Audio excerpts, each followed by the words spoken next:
anh cùng đại chỉ con hay cà rục gì lục pu lục ta tăng ọ này cái na ngờ chơi môi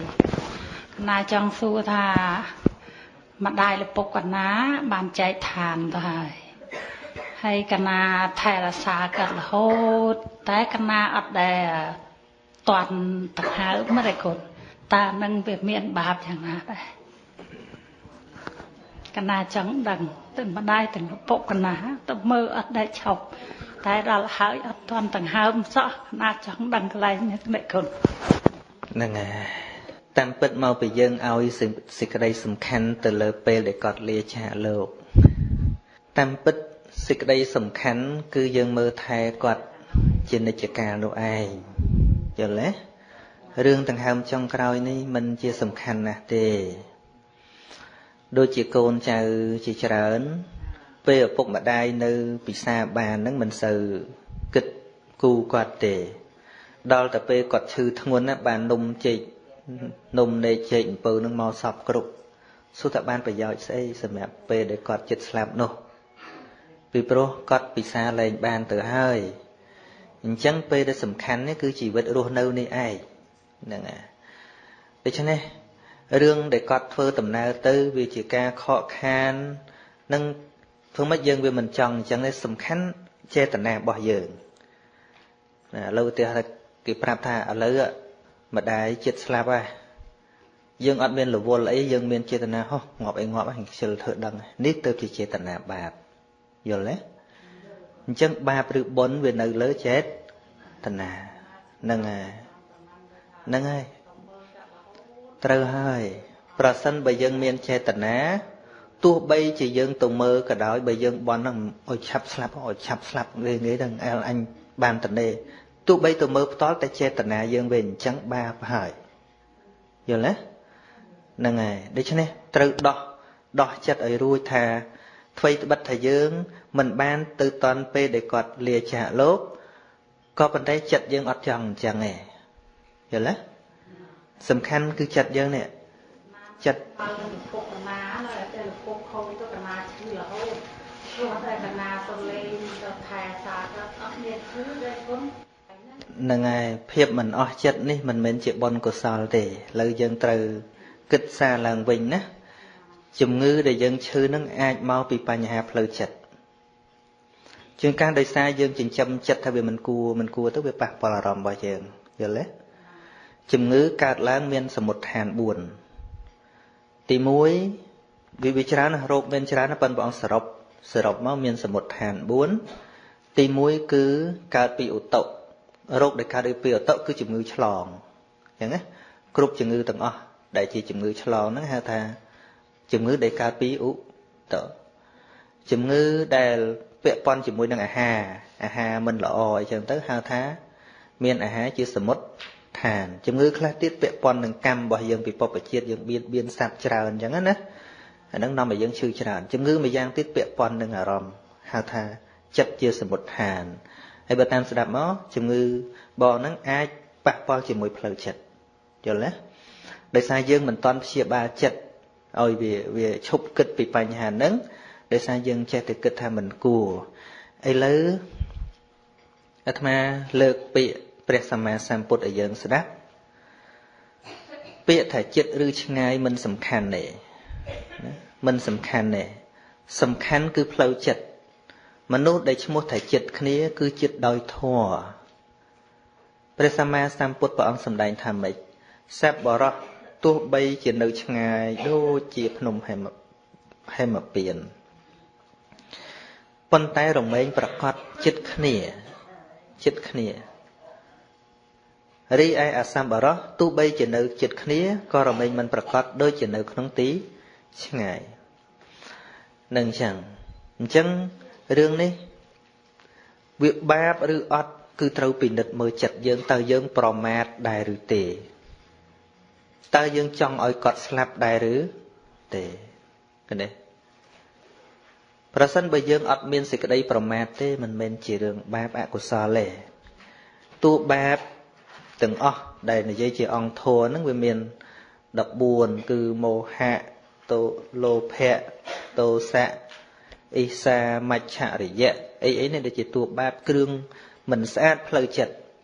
ប៉ុន្តែបើតាមស្ដាប់មកវាគ្រាន់តែថាពេលដែលគាត់ចេញដំណើរហ្នឹងយើងមិនបាននៅតែនឹងតែប៉ុណ្ណឹងវាគ្រាន់តែប៉ុណ្ណឹងឯងហ្នឹងវាគ្រាន់តែប៉ុណ្ណឹងប្រសិនបើអញ្ចេះបានបាបបើអញ្ចេះណាបើគេប្រាប់យើងមុនថានេះម៉ោងប៉ុណ្ណេះពេទ្យប្រាប់តែប្រហែលប្រហែលម៉ោងទៀតឪពុកម្ដាយម្ដាយនឹងលាចាកលោកហើយកុំទៅណាអញ្ចឹងណាបើយើងដឹងមុនអញ្ចឹងយើងថាទៅណាទៅអញទៅដើរលេងអានេះគឺជាចិត្តប្រមាទយល់ទេប៉ុន្តែនេះគឺយើងអត់ដឹងទេអត់ដឹងថាគាត់ត្រូវទៅទេ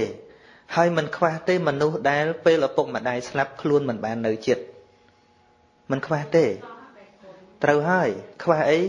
អ្នកដែលឪពុកម្ដាយស្លាប់ខ្លួនមិនបាននៅចិត្តដូចជាគ្រោះថ្នាក់ចរាចរណ៍ដូចជាគាំងបេះដូងស្លាប់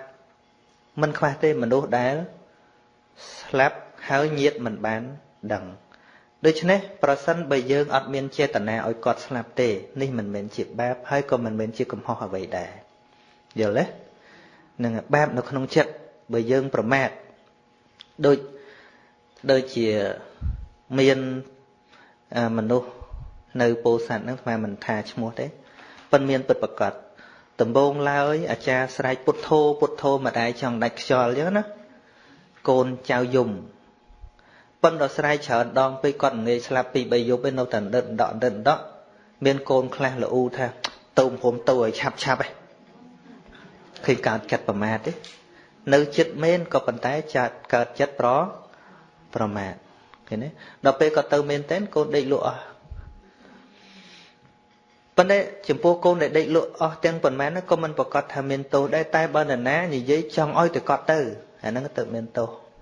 យល់ទេហ្នឹងហើយទល់តែមានចិត្តប្រមាទទល់តែមានចិត្តប្រមាទដល់តែប៉ុណ្ណេះយើងគិតដល់តែប៉ុណ្ណេះដែលគិតឲ្យច្បាស់ផ្លូវចិត្តរបស់យើងណានៅក្នុងវិន័យពេលភិក្ខុសង្ឃឡើងធ្វើដំបូលព្រះវិហារហើយមានភិក្ខុមួយអង្គទៀតលោកប្រាប់ថាណែអវសោចុះតាមនេះមកស្រួលកាលឡើងលោកឡើងតាមជ្រុងខាងចេះដល់ពេលលោកចុះមកវិញលោកចុះអញ្ចឹងមកវាស្រួលចុះក៏ប្រាប់ភិក្ខុដទៃឲ្យចុះតាមផ្លូវដែលលោកចុះនឹងដែរស្រាប់តែលោកនឹងល្អិលជើងធ្លាក់សកត់លោកភ័យលោកឃើញទេដល់លភ័យអញ្ចឹងទៅសួរព្រះអង្គថាតើខ្ញុំព្រះអង្គមានបាបអត់ព្រោះប្រាប់ឲ្យគេចុះតាមហ្នឹងឃើញទេគួរឲ្យភ័យមែនណាមែនទេបានព្រះអង្គសួរថាតើអ្នកឯងគិតថាម៉េចពេលហ្នឹងសំខាន់គឺសួរចិត្តយើងសួរថាតើយើងគិតថាម៉េចបានភិក្ខុឆ្លើយថាខ្ញុំព្រះអង្គអត់មានគិតថាម៉េចគ្រាន់តែប្រាប់ថាឲ្យចុះតាមហ្នឹងវាស្រួលអញ្ចឹងព្រះអង្គថាអ្នកអត់មានទោសអីទេអាបត្តិមិនមានដល់បុគ្គលដែលគ្មានចេតនាសម្លាប់ទេនឹងឲ្យឈប់និយាយនេះចប់សិននឹងដល់តែមានភិក្ខុមួយអង្គទៀតលោកស្អប់គ្នាលោកចុះមកតាមតំណឹងវាល្អិលលោកចង់សម្លាប់ដោយប្រយោលអញ្ចឹងណាប្រាប់ឲ្យភិក្ខុផ្សេងនឹងចុះអវសោចុះតាមនេះមកស្រួលដល់តែលោកចុះមកធ្លាក់សកត់បដ ாய் ទៅសួរព្រះអង្គសួរថាខ្ញុំព្រះអង្គនឹងត្រូវទោសអត់អញ្ចឹងព្រះអង្គសួរថាម៉េចអ្នកឯងគិតថាម៉េចខ្ញុំព្រះអង្គគិតថាចង់ឲ្យភិក្ខុនឹងស្លាប់បើធ្លាក់ស្លាប់ជាការល្អមិនបាច់ស្លាប់ខ្លួនឯងបានព្រះអង្គថាអ្នកត្រូវអាបត្តិបរាជិកហើយអ្នកឈ្មោះថាសម្លាប់មនុស្សហើយនេះទៅមានទោសយល់នៅរឿងពីរដូចគ្នាតែគិតខុសគ្នាគិតអាក្រក់ការស្លាប់ហ្នឹងគឺខ្លួនឯងអ្នកធ្វើឲ្យស្លាប់មួយទៀតគ្រាន់តែថាឲ្យវាមកតាមហ្នឹងគ្រាន់តែស្រួលគ្រាន់តែយល់ថាវាស្រួលប៉ុន្តែដល់គេអត់ប្រយ័ត្នទៅវាធ្លាក់ស្លាប់ធ្វើម៉េចយល់ទេដូចរឿងឪពុករបស់ញោមស្លាប់ចឹងសួរចេតនាយើងមើលតើយើងមានចេតនាចង់ប្រហែសអត់ទេយល់ទេហ្នឹងហើយដូច្នេះវាមិនមែនជាទោសកំហុសអីទេបាទមានអីទៀតបានល្អណាប្រលឹងអើយផ្លូវធនហើយឆ្លងមកត្រាទីនេះ